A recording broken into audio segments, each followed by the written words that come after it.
Welcome back to the Car Doctor Studios. Thanks for tuning in. I'm the Car Doctor, and it's a glorious Thursday morning. It's a beautiful fall morning here in Anchorage, Alaska.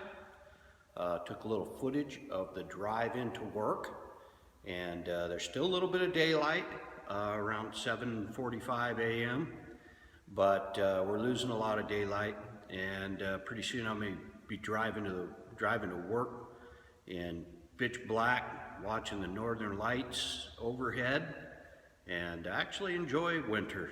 It's a cool season up here. There's lots of fun things to do if you enjoy winter activities. Hoping we get a little bit of snow.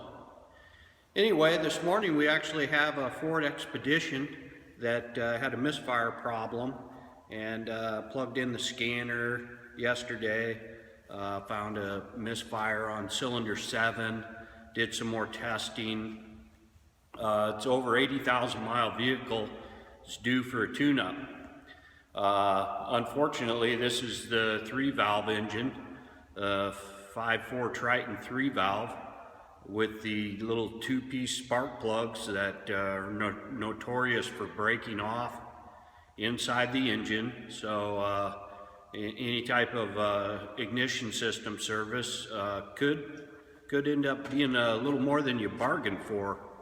And we've all seen the videos and different people's techniques for removal of these plugs. There is a TSB produced by the manufacturer regarding safe removal of the spark plugs by following a step-by-step procedure.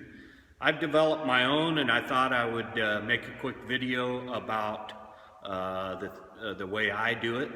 And actually, I have never broke a spark plug off in one of these motors. I don't make that claim lightly.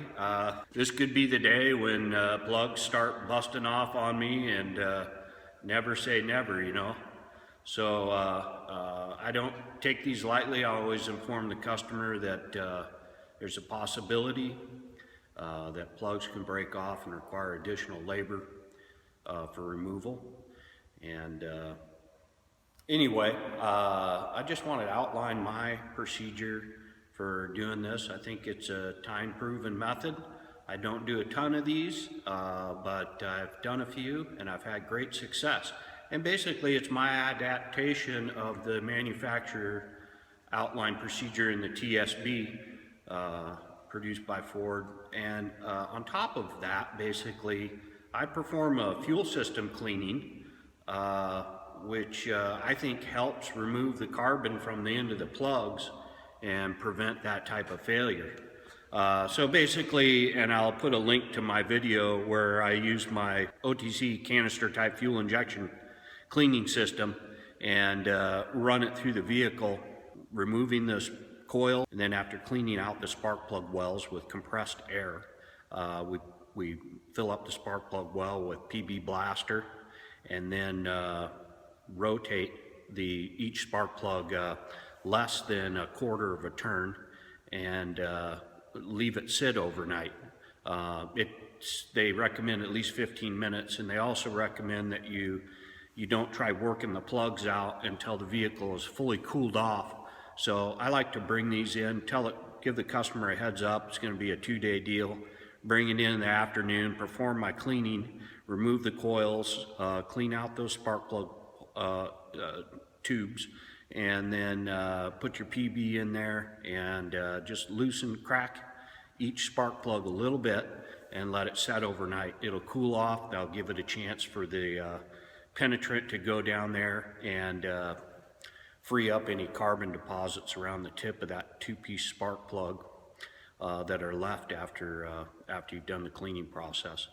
I have found that in Alaska, the fuel blends we have here are they just don't build up as much carbon in the cylinders, and I think that may have something to do with my success rate on removing these, and not too many of them stuck in there and breaking off.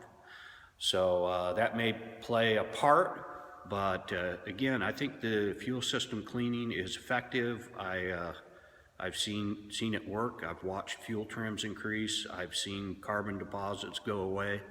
So I will put a link to my video on fuel system cleaning. So anyway, I want to take a quick second to thank viewer Lorena. Lorena sent me some tools a while back, and it took me a while to figure out what she was saying. Yeah, thanks Lorena for the cutters, and the irony is not lost here. I think I've got this figured out.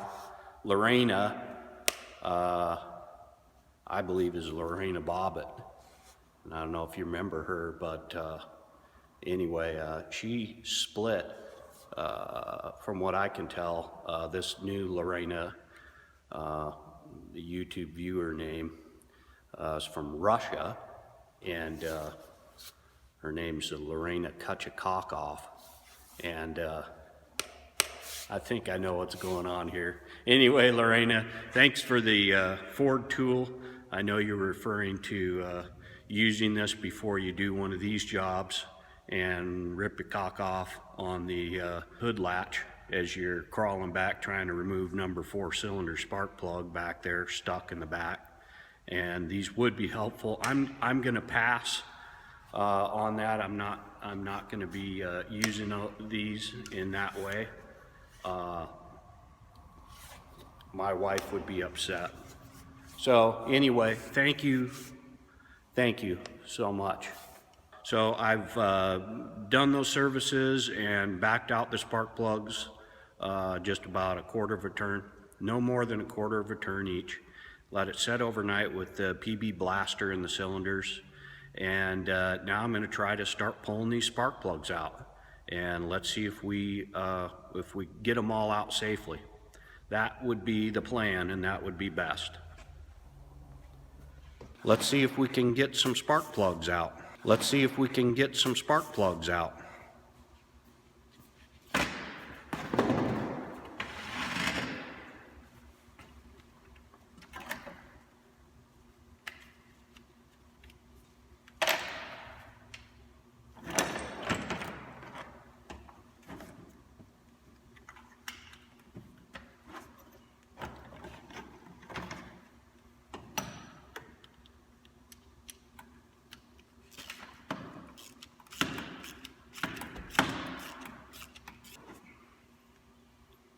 All right, we got that one. Came out in one piece. Very nice.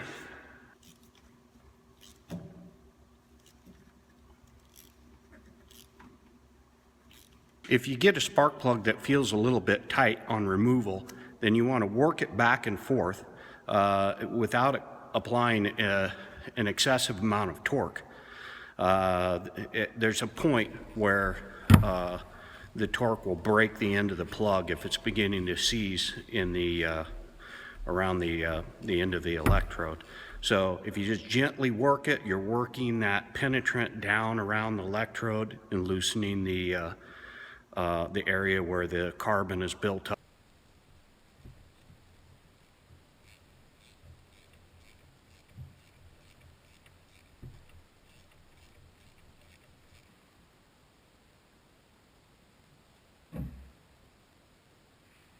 For this job, I like to use the Snap-on 9/16 plug socket, a short locking extension because the spark plug is recessed down in the head, and 3/8 wobbly adapter, and my flex head handle ratchet, and I've got a 1/4 inch drive with an extension and a flex head on my small socket to remove the coil packs. I talked about the cleaner. This is the cleaner that I use. It's an OTC cleaner. It goes in the canister type cleaner system. I use the PB blaster penetrant to fill the spark plug tubes. And on the replacement spark plugs, I put a small amount of copper high temperature anti-seize on the tips of the plugs, around the electrode area. This is where the carbon builds up and they tend to seize on extraction and break the tip off. And then I have a replacement coil for that cylinder where the misfire is occurring that I'm going to replace as well. And then I've replaced all the other coil boots, the coil-over boots on each of the other coils as well. So you can replace all 8 coils if you want. It's just the expense of those parts involved. I also have a nice step stool work platform that's really handy for accessing these spark plugs, which are way back in the back of the motor. All right, praise the Lord. Every single one of them came out. As a matter of fact, this the number 8 plug was about the worst, and it was really tight, and I was really concerned that it was going to break, but it didn't. So now I'm just going to crank the engine over and kind of blow the crap out of the cylinders, and probably a little bit of brake clean and just clean the penetrant out of there so that that's not there deteriorating the new replacement coil boots. They do make some one-piece aftermarket spark plugs.